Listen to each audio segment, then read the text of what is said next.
Hey, what's going on? Welcome to the Podcast Accelerator. Welcome in particular to episode 150.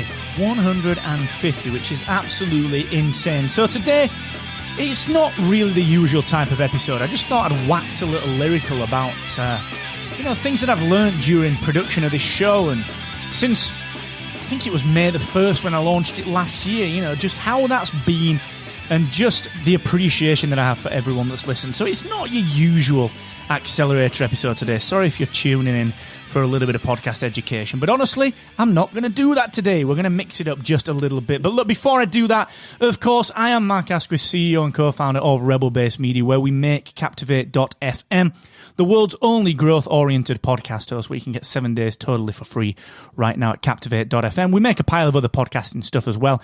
And the teams that we've got here at Rebel-Based Media are absolutely fantastic at what they do. Now, before I dive into this show, I just want to obviously give a big shout out to the team at AWeber who have sponsored this show from day one. Since the 1st of May 2019 when I launched this, AWeber have been on board as the fantastic sponsor. And the reason for that is that we just work so well together. They're a fantastic team of people that do what I do. They work very honestly, work very conscientiously, and just generally want you to grow whatever it is that you're working on, which is why they're fantastic for podcasters. So look, big shout out to Brandon and Kelly and Liz and Chris and everyone over at AWeber that makes this just very, very easy, and Jenna and the rest of the team over there just do a fantastic, wonderful job. So look, if you are into email marketing, you need to be doing it for your podcast. Go and check it out, markasquith.com/AWeber. Right, like I said, this has been, it's weird because I didn't expect episode 150 to be pretty much 3 days from the actual anniversary of the Podcast Accelerator. We launched this on the 1st of May 2019, and one of the big kind of fears for me was when I came from sort of the hacksaw background, this kind of agency background, this digital background, and we got into podcasting with podcast websites. It took me a while to fully lean in to podcasting as being the only thing that I do, and it's very clear to see that I had my old Excellence Expected brand and so on and so forth. But when we started to do the Rebel-Based Media stuff, when we brought podcast websites under the Rebel-Based Media banner, that was the beginning of the consolidation, really. And the reason for, I guess, my hesitance with this was that it's a funny one because podcast websites is a fantastic product. It's a fantastic business. We've got a fantastic team running it. Sam leads up the customer experience team. Lester runs up the engineering team. Obviously, we've worked with designers in the past, and it's a great product. But what it isn't is anything that we've built completely from scratch, because it's on the top of WordPress. It's on WordPress, but it provides a very, very powerful and integral service to so many podcasters. The problem with that for me was always that it didn't feel like I'd created anything in the space. So I felt like a little bit of a pretender in this podcasting space. How can I possibly have all these opinions and this straight talking demeanor, this no BS kind of podcast when all I do is I build WordPress for podcasters? And it felt, even though that I don't want to make that sound like it cheapens, WordPress, because it isn't. It's a very valuable service. It really helps people across the world.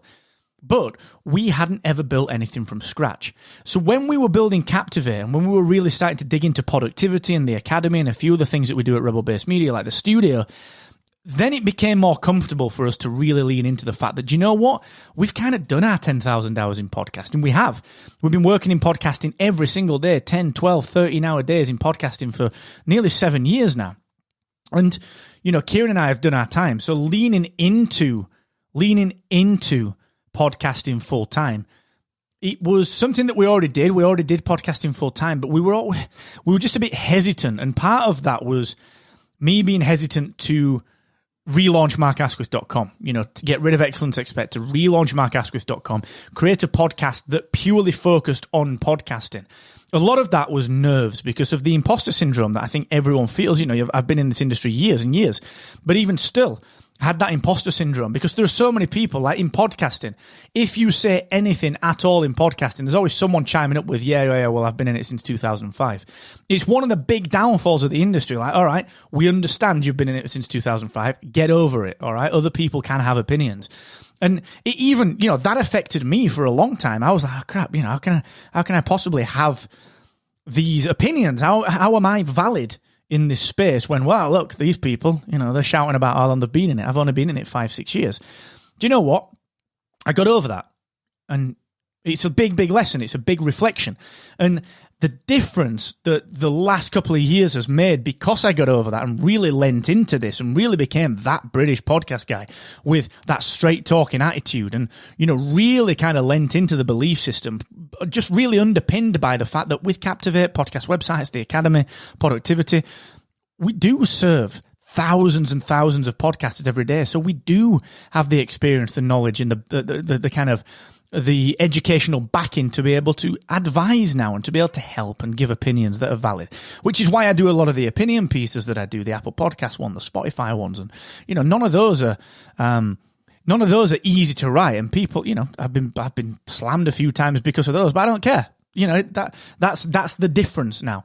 Now, the reason that I'm saying this as part of this reflection period is that, look, everyone's dealing with something. Everyone is kind of, despite their brand, people are always thinking to themselves, am I doing the right thing? And we are not immune from that. All right. We are not immune from that just because we do this every day. So when you see me on the Accelerator being so kind of bold and brash, you see me on the live Q&As we're doing, the Rebel-Based Media Experience group on Facebook. You see me running courses on the Academy or YouTube or, whatever. You see me on other podcasts being very straight talking. A lot of that is underpinned by just all those years now, that 10,000 hours of podcasting experience that we've given ourselves. And it's a very, very interesting thing to really lean into something. And, remember that it's everyone will, try to drag you a little bit. I leaned into this Podcast Accelerator. And people tried to drag that, how can you release a short form show? Why are you only doing it 10 minutes per week? And it was because I'd listened. I'd listened to you, the listener, the audience. You told me what you wanted. And I had, short form podcasts are all the rage now, but back even a year ago, it was more like 4 years ago when I started doing the 7-Minute Mentor, or 3 years ago. Short form podcasts weren't really a huge thing. There were only a few of them. Pod News maybe was just starting out, and Evo Terra was doing his podcast Pontifications, but I didn't know that. We didn't meet until middle of last year, beginning of last year. And now so many people are doing these short form podcasts. So luckily we got ahead of the curve with it. And that is one of the biggest lessons to learn. And one of the biggest reflections that I've got is that you have supported me in this journey by telling me what you wanted, and me making the decision to do a short form podcast, whilst very scary, was the right decision very, very early on. People understood that because so many people instantly started thanking me. So that's what I want to do right now. Thank you for supporting me. Thank you for helping me. Thank you for letting me know that you have my back. All right. I really, really appreciate that. To everyone that listens to the show, there's too many people to personally mention, but some honourable mentions go out to Raf and to Calm and to Kipper McGee and Felicia Jones and Net Bone, the guys at AWeber, of course, and everyone here at Rebel-Based Media. And there are thousands of listeners that I can't mention, but you know who you are, and I thank you very, very much. So here's to another year. Here's to another 150 episodes. And, whatever I can do, you got my details. Just drop me a line. I will always answer the questions. Quincy, thank you to you. And everyone that gets in touch with me very, very regularly, it makes a big difference. To Kat, Praisewater, thank you so much for getting in touch. It's just really good to be able to do this, and I appreciate it very, very much. Now, over the next couple of days, I'm going to be releasing a bonus episode, which will ask a little favour of you. It will ask a little favour of you. It's a tiny, tiny request to help me test some new technology. And I'm going to ask you a question, and I want you to go to a website URL. I don't want any data from you. I don't want your email address. I don't want any of that stuff. Just want you to go to a website URL that I tell you in the bonus episode and press one button. That is it, okay? That's what I want you to do. So look out for the bonus episode this week. Thank you for letting me get to 150. Here's to the next 150. Here's to the next year. Stay safe wherever you are. Look after yourself, and never forget, the more you expect from yourself, the more you will excel.